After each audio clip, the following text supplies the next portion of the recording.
You walk into a quiet boutique. No gold, no diamonds, no sparkle, just one watch, sitting there with a skeleton dial and a futuristic shape.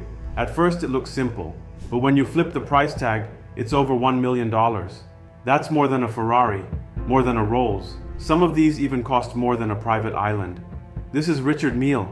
I'm Big Moe, a watch broker based in Dubai. Over the years, I've sourced more than 1,000 luxury watches for collectors across the city, from Rolex Daytonas to Patek Philippe's, and yes, even Richard Mille's.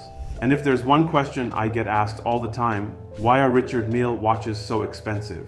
Today I'll break it down, what makes these watches cost more than a house, why they're built like race cars, and why owning one is about a lot more than just telling time. And if you stay till the end, I'll tell you which RM model I think is still undervalued right now. Let's go back to the beginning. The brand was launched in 2001.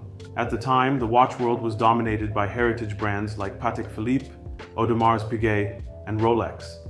Then came Richard Mille, a name no one knew, a watch no one expected, and the first model was called the RM001. It had a skeleton dial, a tourbillon movement, and a case shaped like a tonneau, and the price was $135,000. People thought it was a joke, but Richard Mille had something to prove.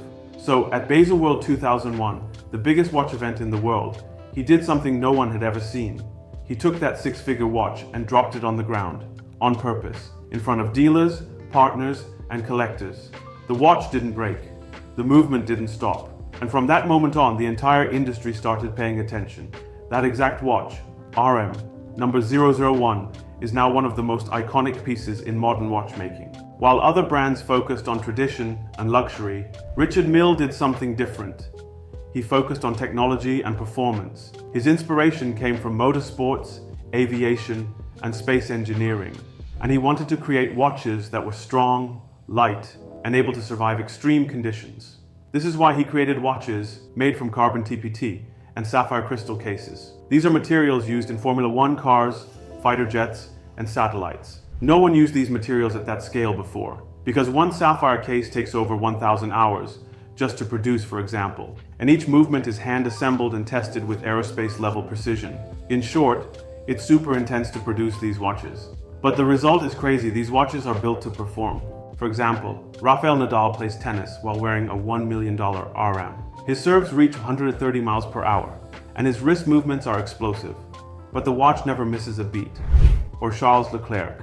He races in Formula One with his RM on. The G-forces are stronger than a rocket launch, but the watch keeps going. Some Richard Mille watches are tested to survive over 5,000 G of shock. That's more than what astronauts experience during liftoff. The brand has now released over 80 different models, but Richard Mille doesn't just make watches, he creates statements. And only a small group of people are allowed to wear them.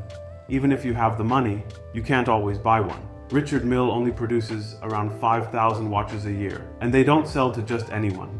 You need to be connected, you need to be trusted, and you need to have real influence. That's why people like Jay-Z, Drake, and Elon Musk wear them.